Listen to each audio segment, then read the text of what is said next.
Hello everyone. The next topic which we will be discussing is about the thymus. So thymus, it is a gland and it is the body organ that took the scientists the longest time to understand. So it is the gland which took the longest time to the scientists to understand this gland. So this gland, it is only active from when you are born until you become a teenager. Still, it plays a huge role in training your body to fight the infections and even cancer for the rest of your life. So it's also vital to the body's chemical messaging or endocrine system. So let's discuss this thymus in detail. So what is thymus? So thymus, it is a soft bilobe. So bilobe means it is having two lobes structure that is encased between the chest and the breastbone or sternum or and between the lungs. So this is the location or this is the position of the thymus gland. So in the next slide, this has been shown that the thymus is present here, and this is the magnified view of thymus. That thymus consists of various other parts as well. So there are other parts such as capsule, there is a medulla, then interlobal spectrum, thymic lobule, thymic corpule. So these are the different parts of the thymus gland. Now, talking more about the location of the thymus gland, it is usually located behind the breastbone and in front of the heart and between the lungs. So where it is located? It is located behind the breastbone and in front of the heart and between the lungs. So in some people, though this organ is found in the neck or upper chest, in some of the people, so it is found in the neck region or the upper chest. So the thymus, it reaches its maximum weight, for example about 1 ounce during the puberty.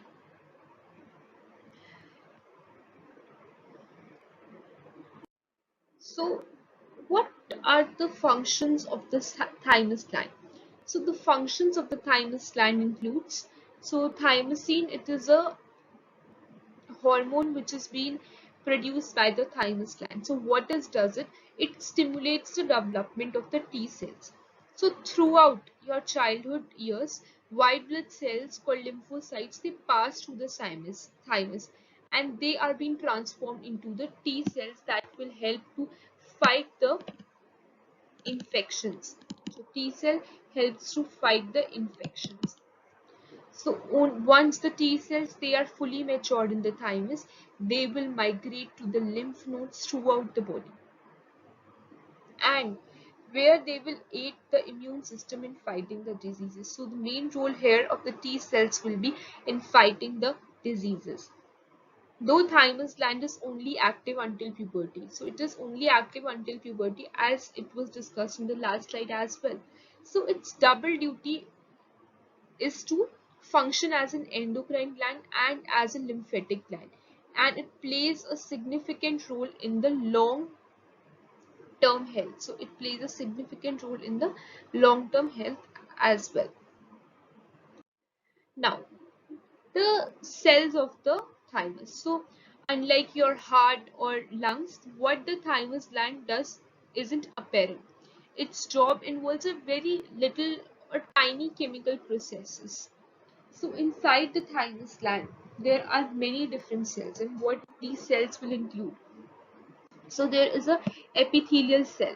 So the epithelial cells, they line all the body surfaces and act as a protective barrier. So they line all the body surfaces and protect as a active barrier. Then Kultusky cells. So these cells, they make the hormones. What they do is they make the hormones, and they are the chemical messengers for the thymus and other cells. So they are considered as the chemical messengers.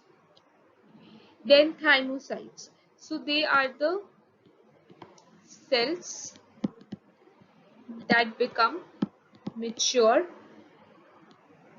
that become mature T lymphocytes, specialized infection fighters. Okay.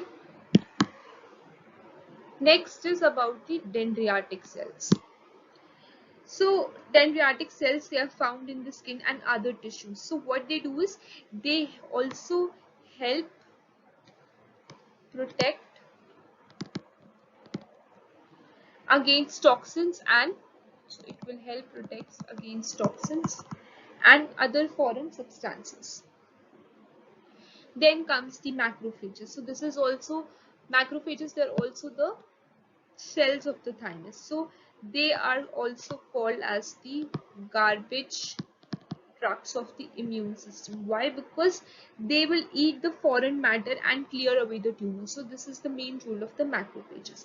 Then comes the B lymphocytes. So what the B lymphocytes do? They make the antibodies. So the B lymphocytes, they make the antibodies, proteins that attack viruses and the bacteria. Myeloid cells. So what they do is these cells are somewhat like the muscle-like cells. So scientists believe that they trigger the autoimmune response in a muscle disorder. So this was all about the cells of the thymus.